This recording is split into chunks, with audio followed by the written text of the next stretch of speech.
We constantly hear from both religious leaders and governmental leaders that Islam is a religion of peace. Is it really? Our special guest today was a professor of Islamic history at Al-Azhar University in Cairo, Egypt. He says that the history of Islam is a river of blood. Stay tuned. Lamb and Lion Ministries presents Christ in Prophecy, a program that focuses on the fundamentals of Bible prophecy, showing how current events in the news relate to biblical predictions of end-time events and the soon return of Jesus. Now, here's your host, Dr. David Reagan. Greetings in the name of Jesus, our blessed hope. I am Dave Reagan, Senior Evangelist for Lamb and Lion Ministries, and I am delighted to have with me this week a very special guest by the name of Mark Gabriel. Mark is a former professor of Islamic history at Al-Azhar University in Cairo, Egypt, the world's premier Islamic university. Welcome to Texas, Mark. Thank you. Thank you very much for inviting me this program. Well, Mark, is this your first visit to Texas?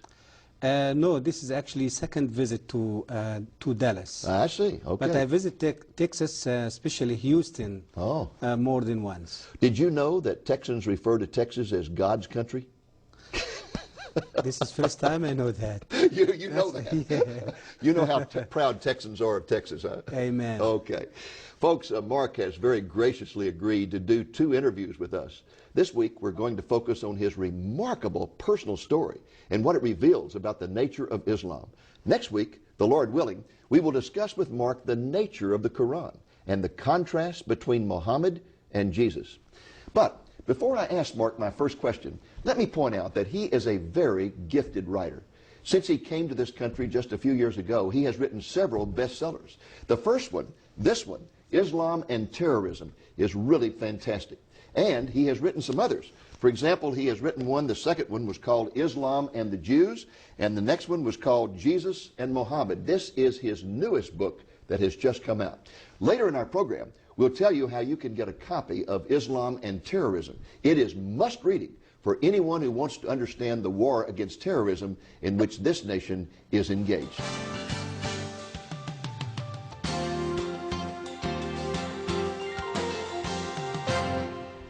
Mark, let's begin by talking about your upbringing in Egypt. Were you born and raised in Cairo? No, actually I was born in south part of Egypt, and my family was moved to Cairo when I was almost 14 years old. Oh, when you were 14? Yes. Okay. Were your parents strict Muslims? They are. Very devout. Not the secular type of Muslim that we often encounter in this country. No. In fact, you had an uncle who was an imam, wasn't he? He's a clerk, yeah, Muslim clerk, and imam also. Wasn't he the one who first began to inspire you to memorize the Quran? Yes, he took me when I was 5 years old, and he started helping me memorizing the Quran. And is it true that by the time you were 12 years old, that you had the Quran memorized? Absolutely. I spent almost 7 years exactly to finish memorizing the entire book. Now, Mark, Yes. I have a copy of the Quran that is about Yes. that thick, and it's in very small print. Yes. We're talking about quite a lot of material there. Exactly. The size of the Quran actually is exactly like the size of the New Testament. So you had a book, the equivalent of the New Testament in length, memorized by the time you were 12 years old. By heart, absolutely. And you yes. had it memorized in classical Arabic, right? Exactly, because the language of the Quran, it's classic Arabic. It's not dialect Arabic. It's not the Arabic you speak on the streets. No, absolutely And not. probably at the age of 12, you didn't understand all that, did you? No, even when I finished my secondary school, only when I start to really, my high school, I start to recognize the meaning of the verses of the Quran and the teaching of the Quran. But it was a development, you see, from the time I finished the Quran when I was 12 years old till I finished my bachelor degree. From time to time it was a development taking place in understanding the meaning of this book. But when I finished my bachelor degree, I was already have the proper understanding of the meaning of this book. Now, why was it important for you to memorize the Quran as a child? Why did anybody put any importance on that? Is that something important in Islamic society? This is actually, it came as culture. Mainly, it's Islamic culture. And it wasn't just from the past 10 years or 50 years. It's from the very early time, the first century of Islam. Muslims start to take care of giving the Quran from generation to generation. I see. By memorizing the book by heart. Okay. Yes. Now, were you ever exposed to any Christians while you were growing up, either missionaries or Coptic Christians, the basic Christianity of Egypt?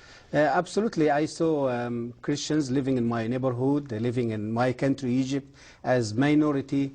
But the things that Christianity in Egypt didn't have really the power to influence Muslims. And this is the reason why I wasn't influenced by this type of Christianity during all my life, because the Christianity in Egypt is so traditional. Yes. More than 90% of Egyptian Christians, they are tradition.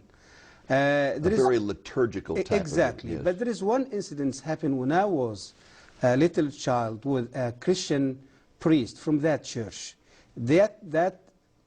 What happened in that time really was left a huge influence over my spiritual life. Tell us about it. I was really become very upset and very angry, you see, of Christians and the Jews because of the teaching I started to receive every day in my school, especially when I was in my secondary school at Al-Azhar Islamic Institute. So one day I decided really to fire the Christians, and so I find a Christian priest in that church was using the road outside of my house, going from his place to his monastery every day. So every day I stand in front of my house and I start to just hit him with the stones and with, you see. How old were you at that time? And that time I was 13 years old. And you're throwing stones at a Coptic priest? Absolutely, and I injured his head. I injured him in his head terribly, and they took him to the hospital. But this man, when he get out of the hospital, he just came just to find out what's going on with me, why I'm treating him that way. He came back and found you? Yes, yes. And he know my house, he know my family even. So anyway, this man, he didn't came to revenge or to treat me in the same way, but he came to advise me that there is a fire inside me, and that fire is going to burn me before burning others. Wow. So, and he came to show me, or to tell me that he forgive me. Even I injured him and I caused big injury to him. He just came to show me that he loves me, he forgive me, and he said there is no reason for you to hate me or to treat me that way. That really impressed you, didn't it? Absolutely. Was really influenced my spiritual life even when I grow up and I become one of the best students in my university. Now, you were basically sitting on top of the world as a person who was a professor of Islamic history at Al-Azhar University. You were also a Muslim imam at a mosque in Giza, right? Yes, Giza City, yes. I mean, you had all the prestige in the world, and yet one day you made a comment. I think I had it marked here. It's in your latest book, Jesus and Muhammad. You were a person who questioned things, and you were told at the university, you don't question. You were told that. Exactly. You don't question. And you kept questioning. And one day in a conversation with colleagues, you made this statement. We say the Quran is directly from Allah, but I doubt it. I see in it the thoughts of man and not the words of God. Absolutely. And the moment those words came out of your mouth, you knew your fate was sealed, right? Absolutely. What happened that night? This was happened in a meeting between me and other professors from the university, and they just met with me and they discussed what is going on and what they heard from the student. They was think that I've been under pressure of foreigner influence or Christian influence, or so they just want to find out why I'm doubting Islam, why I'm just so. And I said that this statement to them. And then what happened that night? They become very upset. They kicked me out of the university. They fired me. The university fired me. And in the same day, in evening time, I was kidnapped by Egyptian secret police because they accused me that I converted from Islam. We'll come back in just a moment, Yes. and I want you to tell us what happened to you when you were kidnapped by the secret police. Folks, we are going to take a brief break at this point, and when we return, we'll hear the incredible story of what happened to Mark simply because he questioned some aspects of Islam.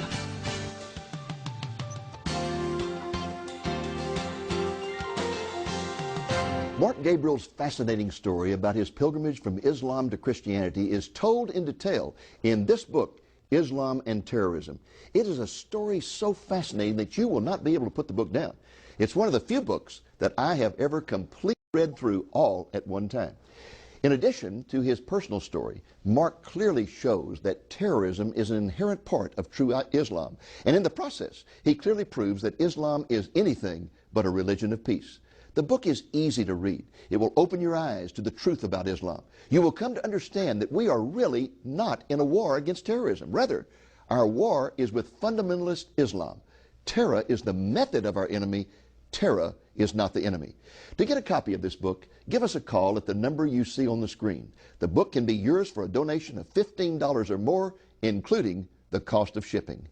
One reviewer wrote, "Given Gabriel's background as a former Muslim professor of Islamic history, this book is a bombshell because it is so authoritative. Here we have a former insider of Islam who knows the true connections between Islam and jihad, the Muslim faith, and terrorism. He is politically incorrect because he does not play the game of saying that the terrorists are the extremists, fanatics, but rather shows that the terrorists are true followers of their religion." Another reviewer wrote, "What most struck me about this book is the love he has for Muslims and his fellow countrymen. This is not a book that bashes Muslims or Islam. It's a book that invites the reader to fully understand Islam and what the Quran really teaches in context." Folks, this is a definite must-read. Get ready to take a lot of notes. Again, you can get a copy by calling the number on the screen and making a donation of $15 or more. Ask for the book by name, Islam and Terrorism.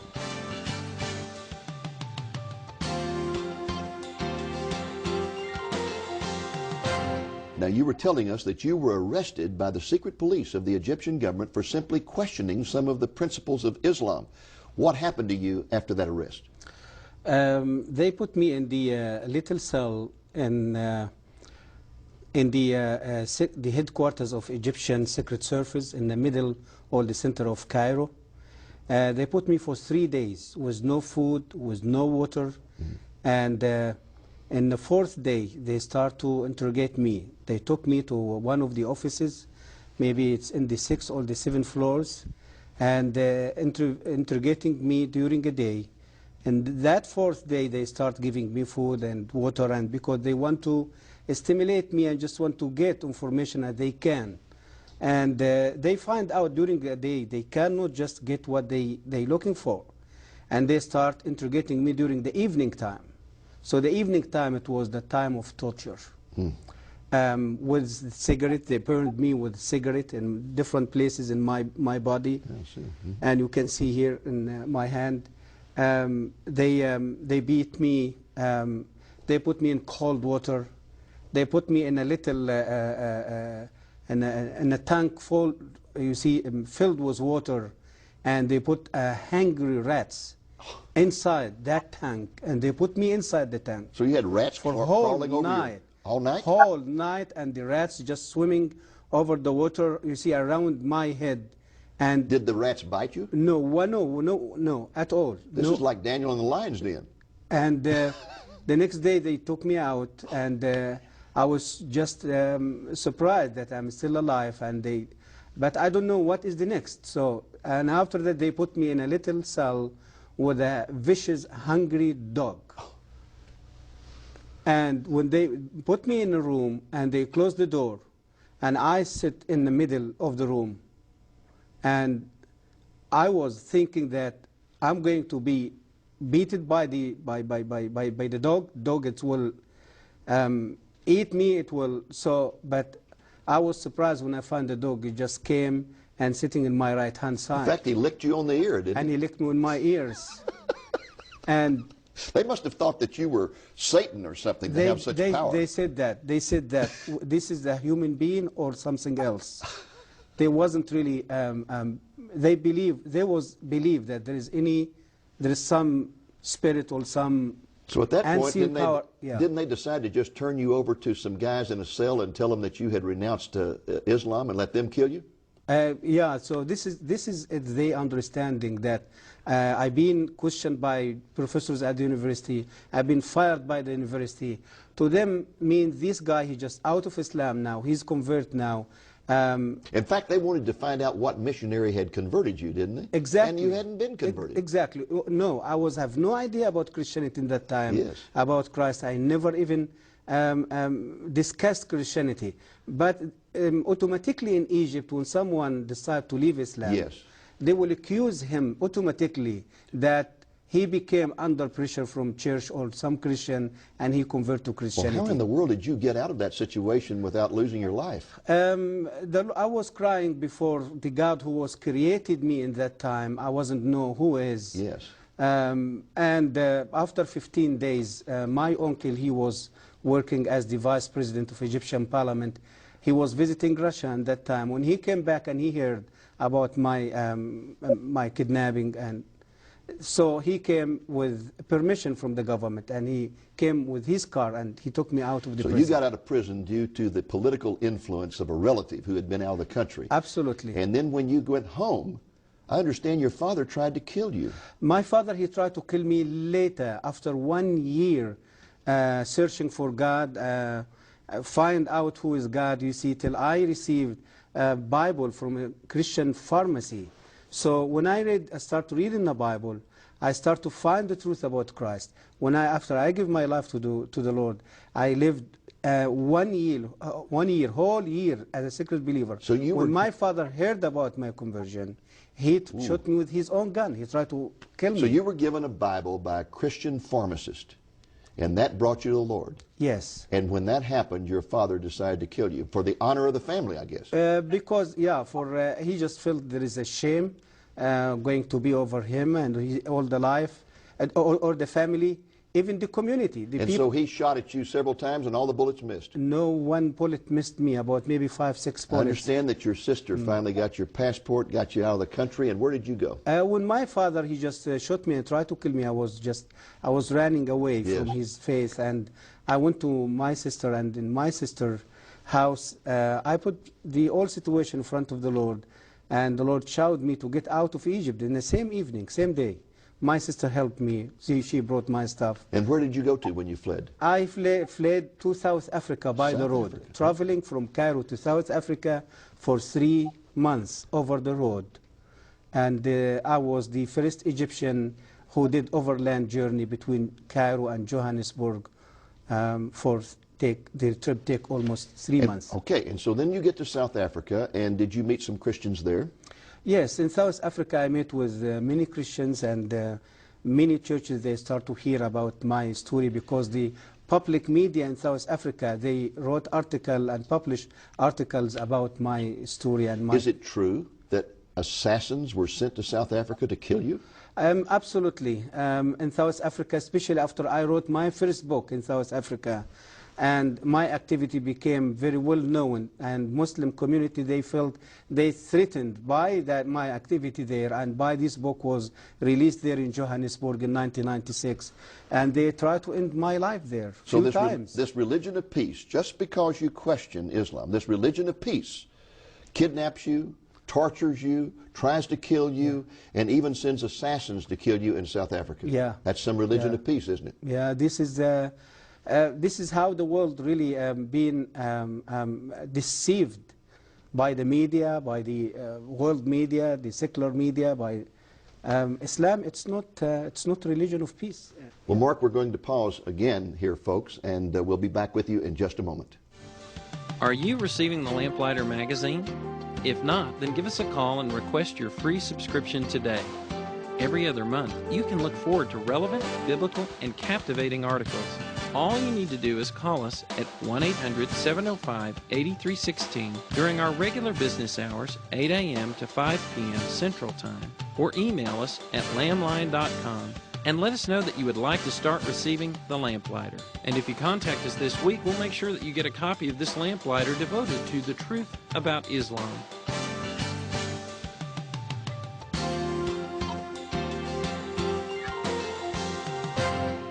Okay, folks, let's just take a moment to summarize. Mark was a professor of Islamic history at Al-Azhar University in Cairo, and he was also serving as a Muslim imam, the equivalent of a pastor of a mosque, when he would openly question some things about Islam.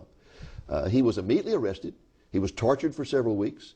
And when he was finally released and went home, his own father tried to kill him. You were finally able to escape to South Africa, Mark. Yes. And tell us, when you arrived in South Africa, you said you met some Christian friends. In fact, I think you lived with a Christian family for a while. Yes. But let's just back up for a moment, because I know you became a Christian before you left Egypt. Egypt, yes. What appealed to you about Christianity? Before I met with Christ, I lived for 34 years under Islam, believing in Islam, serving Islam, learning about Islam, teaching about Islam. And I lived another year without faith after I find myself, I'm already out of Islam. So I lived for 35 years searching for peace, searching for the true God who is going to show me that He loves me more than anything in this world. Through the Quran, through the teaching of the Prophet of Islam, I was never experienced something like that. So when I get the Bible and from the doctor pharmacy, before I get the Bible, I lived for a whole year searching for God, asking myself who God can be. I had terrible headache. Every day go to the doctor pharmacy to get headache tablets. So, and finally she gave me the Bible and she gave me the headache tablets. I took the Bible in one hand and headache tablets in another hand. When I started reading the Bible, I met with the Lord Jesus Christ face to face through the Sermon of the Mount in Matthew chapter 5, telling me about love. Love your enemy. Not kill your enemy. Not kill your enemy. So the word of the Bible, the word of Jesus Christ, and that evening came to me is just like a beautiful rain. And so you began to find the peace that had eluded you all those years. Exactly. For peace, forgiveness. I felt for the first time that my sins has been forgiven. Hallelujah. And I being justified already by the blood of Jesus. I was lived for 35 years with guilt. The guilt of my sin, the guilt of living as a lost person. I don't know who is going to forgive my sin. I don't know who is going to rescue me from the punishment of Allah. I do have no assurance that I can be in the right place, you see, Actually, to live the eternity. In Islam, you never really know for sure whether you're saved or not. Muhammad didn't know whether he was saved or not. Absolutely not. Isn't that something? Yes, this is true. Now, very quickly, we only have about 2 minutes in this segment.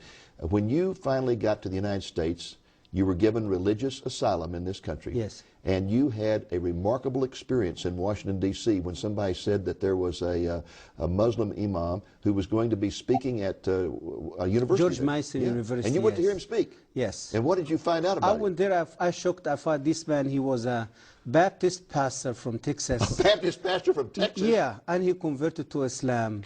And he now preaching, you see, for Islam in George Mason University and sharing his testimony.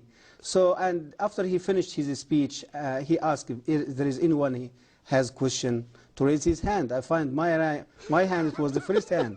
So when I stood up, I did ask him, sir, when did you take that decision to leave Christianity to become Muslim? He said, 8 years.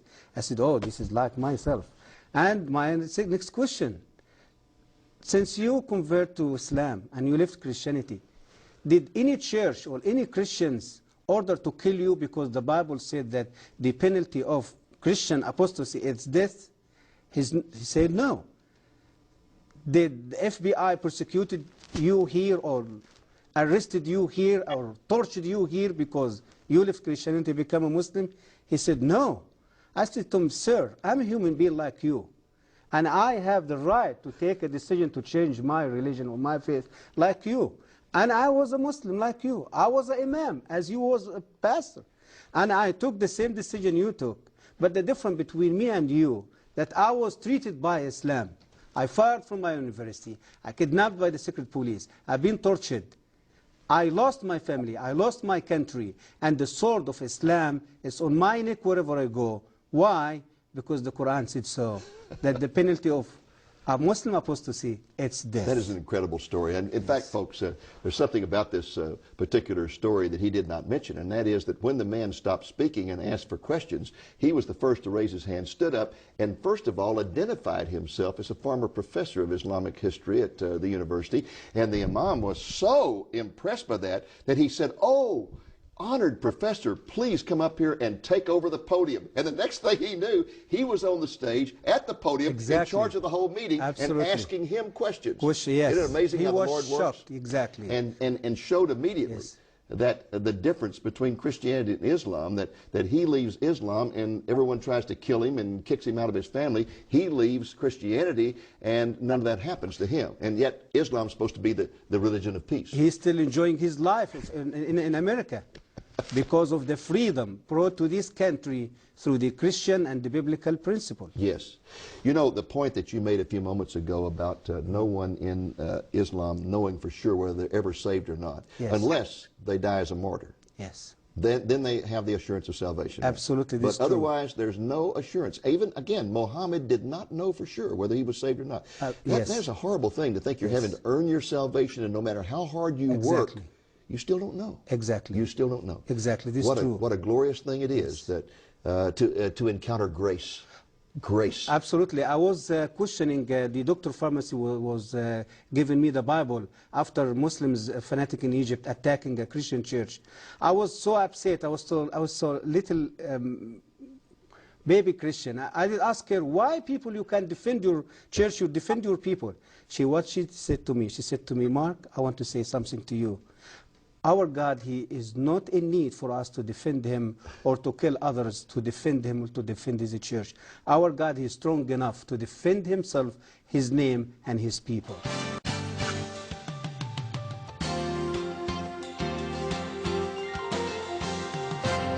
Folks, last week we discussed Mark's upbringing in Egypt as a Muslim.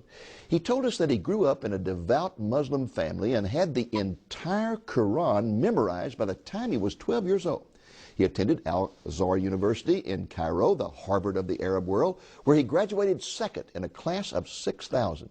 He then became a professor of Islamic history at the university. He also became a Muslim imam at a mosque in Giza, where the pyramids are located. An imam is the equivalent of a Christian pastor.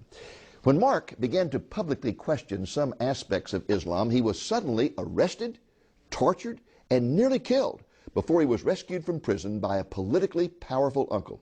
When he returned home, he met a Christian pharmacist who gave him a Bible. He started reading the New Testament and encountered Jesus, and he encountered a sense of inner peace like he had never experienced before.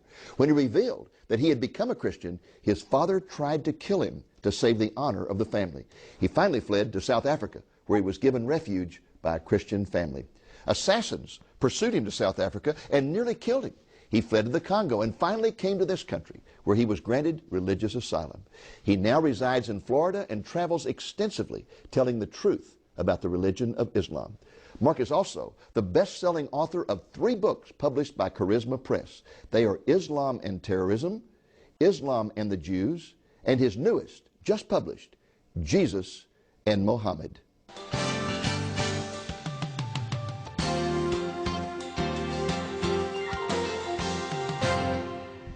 Mark, most of our viewers have never read the Quran, and they don't know really how different it is from the Bible. So fill us in. Give us a comparison here between the Bible and the Quran. Yes, the Quran, as Muslims believe, considered the holy book of Islam. The size of the Quran, it's exactly like the size of the books of the New Testament.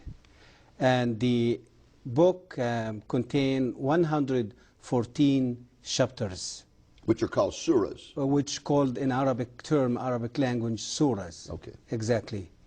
And the book is considered, as the Muslims believe, the word of Allah, who was revealed directly from Allah to Muhammad through the angel Gabriel. Okay. Now, how does it differ, though? I mean, an average person, let's say an average Christian, has read the Bible, and he's aware that when you start reading the Bible has lots of stories, and it tells this story and that story, and the relationship with God, the nature of God is taught through stories. But you don't find that in the Quran. No, actually the Quran, it wasn't really organized logically. And when the Quran usually discuss about a specific story, for example, like the story of Abraham, or the story of Joseph, or the story of Moses, you're going to see that these stories, it's in all over the Quran. All over. So you It's have... like somebody shot a shotgun. And Exactly, exactly. And the Quran, even when they translate the Quran into English or another foreign non-Arabic language, they just transfer the meaning of the Quran, you see, to the English or another language. But even even you try to study the Quran, learn about the Quran from the English translation, you're going to miss more than 60% or maybe 70% of the real meaning of the Quran. I find it one of the most difficult books I've ever tried to read in my life because it is so disjointed. It just, there's a sentence here and then the next sentence may not have anything to do with that sentence and the one after it may not have anything to do with it. It's like in American literature we have what's called stream of consciousness writing, where the person just writes whatever pops into his mind. And he may be talking about a carnival here and about going to church there and whatever, and it just has no relationship one to the other. It's very difficult to follow. Exactly, exactly. Now, the Quran is supposed to be the words of Allah. Yes. The Hadith is another book in the Islamic theology. What is the Hadith? The Hadith, it's the word of Muhammad. In other words, the Hadith, it means what Muhammad said and what he did. So it's just, what you call it, it's the record of Muhammad. Okay. His life, his activity, his word, his action, his teaching. And the Muslim call it hadith. So one, the Quran, is supposed to be the words of God. Yes. The other are the words of Muhammad. Hadith, it's the word of the Prophet Muhammad. And are they considered to be equal or what? Muslim, they are required to believe in the both books. Okay. Muslim, it's not enough to just believe in the Quran and decline or deny the hadith. According to the Islamic law, if any Muslim going to deny any of the basic teaching of Islam, he will be converted. He will be out of Islam. And hadith, it's one of the most basics, you see, in Islamic faith. Okay. Now, another difference between the Quran and the Bible is that the Bible was written by individuals like Moses or Paul in the New Testament, where they sat down, they wrote letters or they wrote histories or whatever. But Muhammad never did really just sit down and write the Quran or write the Hadith, did he? No, he just simply, for example, with the Quran, he was usually in trances and he would make statements and people would write those down. Exactly. And all that was compiled later on after his death, wasn't it? Exactly, yes. And the Hadith is just statements that were compiled by compilers. It might be statements that wives remembered or friends remembered or whatever, and they just kind of put them all together. Exactly. All right. Exactly. Now, in the Quran, there are a lot of contradictions, as well as in the Hadith, a lot of contradictions. Yes. For example, you can find verses in the Quran that talk about loving Jews and Christians. Yes. And treating them with respect. Yes. Then you can find verses that talk about killing them. Exactly. How do you change his mind? A Muslim, they justify this contradiction by Arabic term, and Muslim and Islamic principle, they call it naskh. Naskh or naskh. This principle means that the future verse going to come, it's going to decline or cancel the what you call it, the previous verse. Okay, so a later verse would cancel out an earlier verse. Exactly. That might contradict with it. They call it naskh. If you ask them, but why Allah do that? They will say He do that for the benefit of Muslims and for the benefit of the human being. For example, I remember you giving an example about alcohol. Yes. Give us that example. Exactly. Like, for example, when Muhammad started to preach about his religion, the people in Arabia at that time, they was alcoholic addicts. They loves alcohol. They cannot live without alcohol. And he finds it's going to be too difficult if he's going to give them a command to stop the drinking alcohol and to obey his command. So what he did, he just gave them a halfway command. He said to them, no problem, keep drinking alcohol, but when you're going to come to pray to the mosque, you have to stop drinking alcohol till you finish your prayer, and after you You finish the prayer, you can go back and drink alcohol again. So after a while, he came back to them and he said, no, doesn't work. No alcohol going to be allowed anymore. And another verse came and cancelled the previous verse. And Muslims, they become very upset, very angry. But how come? We can't do that. And a later verse says, okay, don't worry. Be patient. Believe in Allah. Believe in His Prophet Muhammad. Believe in His Quranic word. And if you're going to have the ability and you're going to stop drinking alcohol in your life, Allah, He is not going to forget that. He will reward you with a river of alcohol in the paradise the day when He's going to send you to the paradise. So we go from just drinking alcohol occasionally to not drinking it during prayers to not drinking it at all to you're going to have a river of alcohol in heaven. Exactly. This is the development of the contradiction, you see, of the teaching of the Quran. And you find the same in the attitude toward Jews and Christians. Absolutely. At the beginning, it was one of respect and honor, and then when they did not accept His revelation, He turned against them and began to argue, you must kill them. Absolutely. Firstly, it was a development also was taking place in this subject, in His relationship with the Jews and Christians. Firstly, He started to adore Christians and Jews, saying a wonderful thing, people of God, the people who carry His word, the people who protect His word.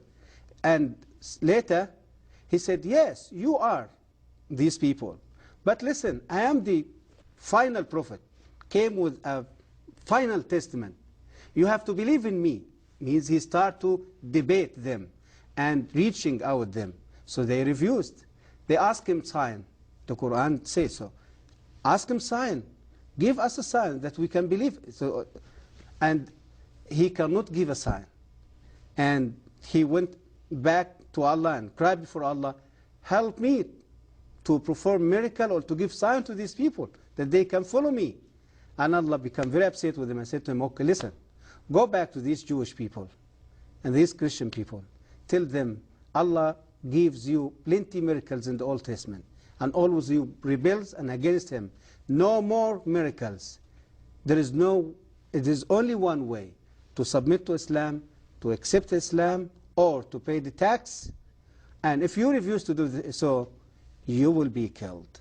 So it was development also taking place in this, you see, in this contradiction of the teaching of the Quran toward the Christian and the Jews. Folks, we're going to take a brief break at this point, and when we return, we're going to ask Mark to tell us how Jesus is portrayed in the Quran.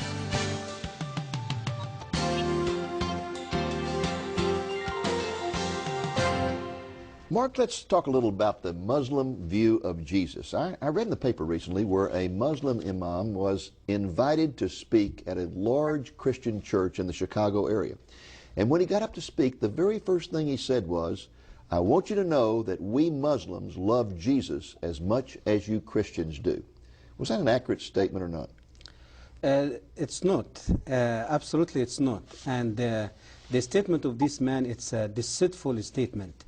Why? Because the image of Jesus Christ in the brain of Muslims, in the Quran, in the Hadith, in the teaching of Muhammad, it's totally different than the biblical Jesus.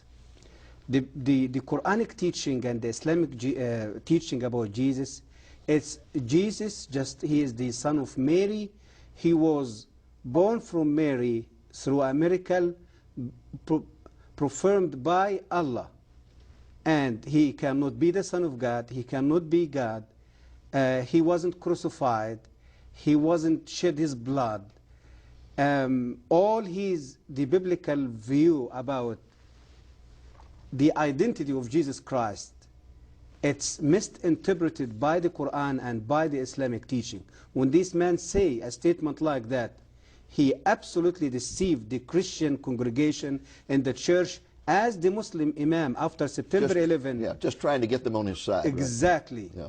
Deceived the world through the secular media by telling that Islam it's a peaceful religion. Now, same way. Let me make sure I understand this. They do believe in a miracle birth for Jesus. They do. But the Mary that they identify is really confused, because isn't the Mary, the mother of Jesus, identified in the Quran as Mary, the sister of Moses? Exactly. This is one Very of the confusing. historical mistakes in the Quran. Yeah, exactly. a lot of mistakes about Old Testament, because I get the impression that in his travels, Muhammad probably talked to a lot of Jews, a lot of Christians, got these stories, but got them all mixed up. Historical mistakes, linguistic mistakes. Yes. And as we talk about contradiction of the Quran, yes, we have to talk also about the mistakes, the historical, yes, okay. Now, to get back to Jesus for just a moment, so they view his birth as miraculous in some way or other, yes, although it's from the wrong person. Yes. And then the argument is that he was not God in the flesh, that he was basically just a great prophet, right? Yes, he considered one of the Uli al-Azm min al-Rusul, means the greatest prophets, okay, means Muhammad, Moses, Jesus, Abraham. So they consider him one of the greatest prophets. But Muhammad being the final and greatest of the prophets. He is the greatest and he is the final one. Okay. Now, did you say that they deny the crucifixion? They do crucify the yes. Does the Quran deny the crucifixion? Absolutely. Chapter number 4. Okay. Explain وَمَا قَتَلُوهُ وَمَا صَلَبُوهُ وَلَكِنْ شُبِّهَ لَهُمْ. So Jesus just died? No, he was never died. He was never crucified. When just the Jews tried to crucify him, Allah took him to heaven. Okay. And he's still alive in heaven. Now, do they believe that there will be a second coming of Jesus? They do believe about the second coming of Jesus, yes. Tell us about that. The Islamic view about the second coming of Jesus, totally different than the biblical view. All what Islam talking about his second coming, he's going to do some things. One of these things, he's going to come and to kill all pigs around the world. Kill all pigs? All the pigs. Yes. Are you serious? Yes. سَيَقْتُلُ الْخِنْزِيرِ. This is the Hadith, the word of Muhammad. Okay. Said so. And he's going to come to break the cross. Any cross. Wood cross. Break all crosses. All the crosses around the world. Okay. And he's going to stop the jizya, means stop collecting tax from Christians. Okay. So that they can still... and he's going to bring justice to the world. Okay. This is the only good point. He just picked it up from the Bible. Yes. But this is they view and they believe about his second coming. It's now, unbelievable. Mark, your newest book is this one here called Jesus and Muhammad. This has just come out. The subtitle, Profound Differences and Surprising Similarities. Similarities. Let's start yes. with those. There's some similarities between Jesus and Muhammad? There is some similarities, and it's funny similarities. You see, you will amaze when you hear about it. It's not similarities in the goodness of God. No. It's just a normal similarities like the way he grew up, the way he was acting when he was a little child. Like, for example, Islam speaks as Jesus, as the Bible told us about prophecy, prophesied about the coming Messiah. The Islamic side, they say there is prophecy, prophesied about the coming final prophet. Okay. When Jesus, he was a little boy and yes. just go to the temple every time. Yes, Simeon prophesied. Exactly, yes. yeah. Exactly. Simeon prophesied over him. There is another Arabian guy, his name Waraka bin Nawfal. It was the cousin of his first wife. Yes. They said he prophesied about his coming. Okay. About Jesus going to the temple and debating the Jewish yes. religious leaders. Muhammad, he go to the center of the religious center of Mecca, called Al-Kaaba at that time, debating with religious people. Or you see the so there is some similarities like that. Jesus chose 12 disciples yes. to spread his message. Muhammad chose 12 we can say friends or 12 leaders to lead his army and his military in exporting Islam out of Arabia. So you're really talking about some similarities that are not really all that significant. Exactly. But the contrasts are something else. And to get into those contrasts, tell us a story of the Muslim woman that you met in South Africa. Very deeply. Jesus Christ came to bring hope, to bring forgiveness, to bring peace and love. Muhammad came to bring revenge, hatred, lust, killing bloodshed. It's a very obvious. Like for example, Jesus Christ, as the Bible telling us in John chapter 8 about the woman who was committed adultery and brought to Jesus by the Jewish people. Jewish people, they knew at that time that this woman, according to the law of Moses, she will be stoned. But they came to test this great preacher and teacher in Jerusalem. What are you going to say about that? And you know the story. He confronted them. He asked them, if any one of you live with no sin, just come and stone her. Because they knew the fact about themselves that they are sinners. They left the woman in front of him and they just walked away. Jesus came to the woman and asked her, there is any one of these people judge you? She said, no. He said to her, even me, go back and sin no more. In other words, Jesus, by what he did and said to this woman, he fulfilled his word that the Son of Man came not to kill or to destroy, but to give life.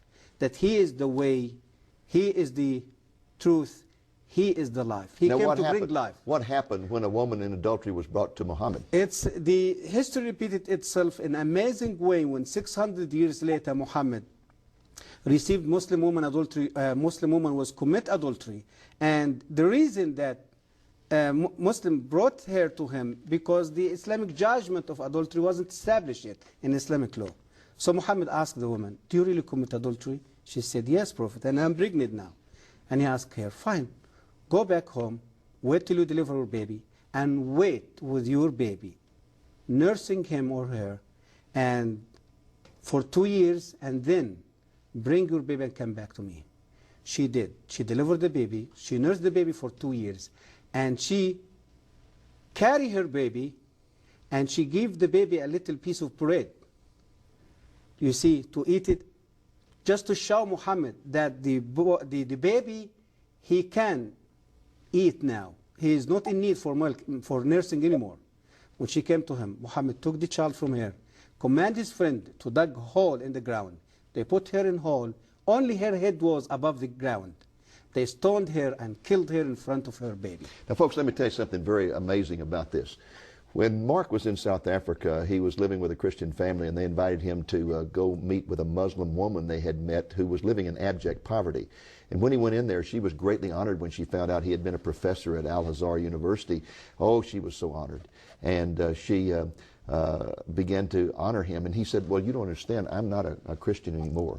I mean, a Muslim anymore. I have become a Christian. Then she was astonished and upset. And she asked him why he would leave the Islamic religion. And he told her the story. He told her the story about Jesus and Muhammad. This story he just told you. He told us that story. And the woman began to weep and weep and weep. And he said, why are you sobbing? She said, I am that woman. I am that woman. I am living here in abject poverty because I committed adultery. My family's trying to kill me. I'm hiding out. I want Jesus. I don't want Muhammad. And through the telling of that story, she accepted Jesus. She accepted the Lord Jesus Christ. He delivered her baby. Her baby was baptized in Baptist Church. And we just praise the Lord for that. The whole book, Jesus and Muhammad, that tells stories about amazing parallels between the life of Muhammad and Jesus, where they had similar situations, and shows the difference in the way in which they responded to them. Mark, our time is almost up. We have just about 1 minute. Would you just look directly in the camera and talk to any Muslim who may be watching this program? What would you say to any Muslim? I would like to say to any Muslim man or woman in any place around the world, Islam will not give you peace. Muhammad will never lead you to a right way to connect with God and to experience His love, His forgiveness, His peace. There is only Jesus Christ can give you the peace in your life, can forgive your sin, because He is the Lord of Lords, He is the Prince of Peace, He is the forgiver. He the one came to tell us about the secret of heaven. He is the one came to connect us with the Godfather. Muslims, man or woman, please think carefully about your life first, the condition where you live under. Look about the miserable life which Muslims living in any part around the world. Hatred, bloodshed, killing, conflict, terrorist. There is only way for you to get out of this mess. is just to accept the Lord Jesus Christ as your Lord and your Savior. And by meeting with Him face to face, you're going to experience the gift which you're going to receive through Him. Your sin will be forgiven, your heart will fill with love, and you're going to experience the forgiveness, and you're going to feel and experience the freedom from sin and from the bondage of Satan. And you're going to find your way to God, and you're going to find you are in the right place. I pray for you, and the power of my Lord Jesus Christ, able to reach your heart in the same way He did with me.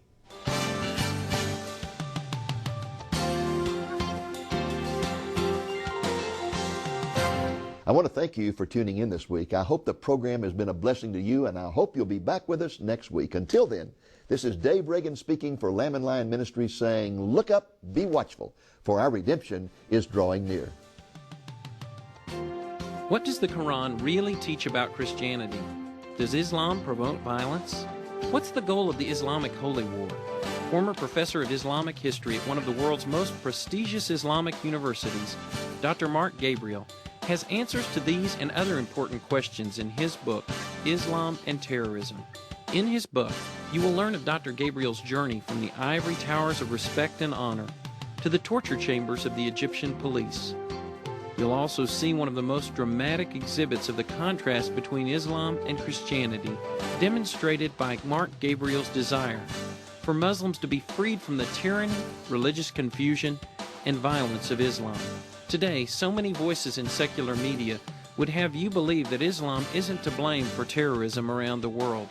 But Dr. Gabriel points out in a clear, logical manner that the mission of Islam is not satisfied with anything less than world domination. Islam and Terrorism is available for a gift of $15 or more. Just call and request Islam and Terrorism.